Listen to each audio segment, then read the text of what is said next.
The Rise and Fall of Coriolanus, a tale of pride, glory, and a mother's final plea. In ancient Rome, there lived a noble woman named Volumnia. After her husband died, she was left to raise their only son, Caius Marcius, alone. But Volumnia was no ordinary Roman matron. She was fierce, proud, and utterly devoted to shaping her son into the ideal Roman, brave in war, noble in character, and unshaken by pain or hardship.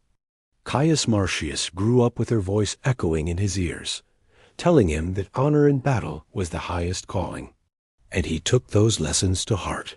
From an early age, he trained with weapons, raced with the other boys, and pushed himself to be the fastest, the strongest, and the most skilled. He was fearless, sometimes harsh, and often too proud for his own good. But he obeyed his mother, and he fought with fire in his heart. Still young, he went to war alongside the Roman general Aulus Postumius at the Battle of Lake Regillus, where Rome faced off against the exiled King Tarquin. Marcius distinguished himself in the chaos of the fight, saving the life of another Roman and earning the Oak Crown, the highest honor a soldier could receive for such an act. When he returned to Rome, he didn't show off. He only looked to his mother and saw pride shining in her eyes. That was enough. War became his life.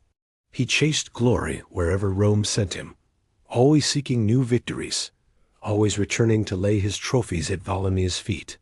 He didn't fight for wealth, or even for Rome itself. He fought to prove he was the warrior she had raised him to be. Then came the Volscian War. Rome laid siege to a city called Corioli. The army was split in two. Part went with the consul Cominius to face a larger Volscian force, while Marcius remained behind to keep pressure on Corioli. It was there that his legend was born. The Volscians inside Corioli launched a sudden attack, trying to break the siege. Marcius not only pushed them back, he chased them straight into their city. As the gates swung shut, he shouted, "They open for the conqueror just as they do for the fleeing," and charged inside. Alone or nearly so, he fought like a man possessed, holding off the enemy until Roman reinforcements arrived. When the battle was over, Corioli belonged to Rome. From that day forward, he was no longer just Caius Marcius. He was Coriolanus, named after the city he had stormed. But that was only the beginning. Instead of staying behind to loot the city like the other soldiers, Coriolanus urged his men to follow him. "The war is not done," he said. "Cominius may be under attack." He marched his detachment across the countryside and arrived just as a great battle was about to begin. He asked to fight in the most dangerous part of the field, and Cominius, knowing his reputation, granted the request. Once again, Coriolanus charged into the enemy ranks with such ferocity that the Volscians broke before him.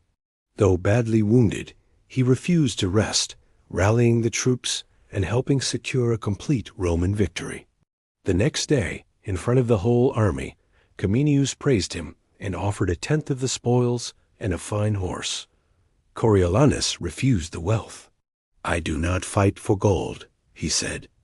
"Give me one thing, the freedom of a friend recaptured." The request was granted, and the army honored his humility and courage. Back in Rome, his fame grew, and so did his pride. But Coriolanus had a blind spot. He saw only honor and strength as virtues. He had no patience for the struggles of ordinary citizens, the plebeians, or for the idea that the common people should have a voice in government. He despised the elected tribunes who were meant to protect the rights of the poor. So when famine struck Rome and grain had to be imported from Sicily, the Senate debated how to distribute it. The people were starving. Many hoped the grain would be sold cheaply or even given freely. Coriolanus stood up and made a speech that shocked the city. He demanded that the people give up their tribunes if they wanted grain. He mocked them for thinking they deserved political power. He called them spoiled, disloyal, and unworthy. Word of his speech spread like wildfire. The people were furious. They accused him of trying to starve them into submission. Crowds gathered. Mobs formed. He was nearly torn apart in the forum. The tribunes, trying to calm the unrest, demanded a trial. Coriolanus, confident in his own righteousness, treated the accusations with scorn. But even the Senate, fearing civil war, realized something had to be done. The people voted, and Coriolanus was sentenced to exile. He walked out of the city with his head high. He showed no tears, no remorse. But his mother and wife wept as he left them behind. He went not to a neutral land, but straight to Rome's old enemy, the Volscians. He entered the house of their leader, Tullus Aufidius, and offered his sword. "I am the man who has done you the most harm," he said, "but now I hate Rome more than I ever loved it. Let me lead your armies." Tullus welcomed him. With Coriolanus at their head, the Volscians began a brutal campaign, ravaging Roman territory and conquering town after town. Coriolanus advanced steadily toward Rome, now a threat to the very city he once protected. Rome panicked. Desperate to stop him, the Senate sent ambassadors. He refused to speak to them.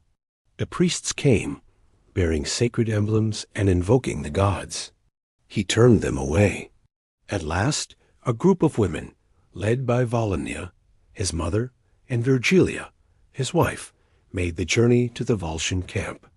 Coriolanus was seated in command, armored and surrounded by warriors. When he saw the women approaching, he hesitated. Volumnia stood tall before him. "Have I come to my son?" she asked, "or to Rome's enemy? I gave you life, and Rome gave you honor. And now you threaten to destroy us both. If you must go forward, you will do so over the body of your mother." She knelt. His wife and children followed. For a moment, all was silent. Then Coriolanus turned his face away. His voice broke.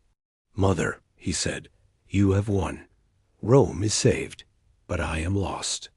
The next day, he led the Volscians away. But back among his allies, things had changed.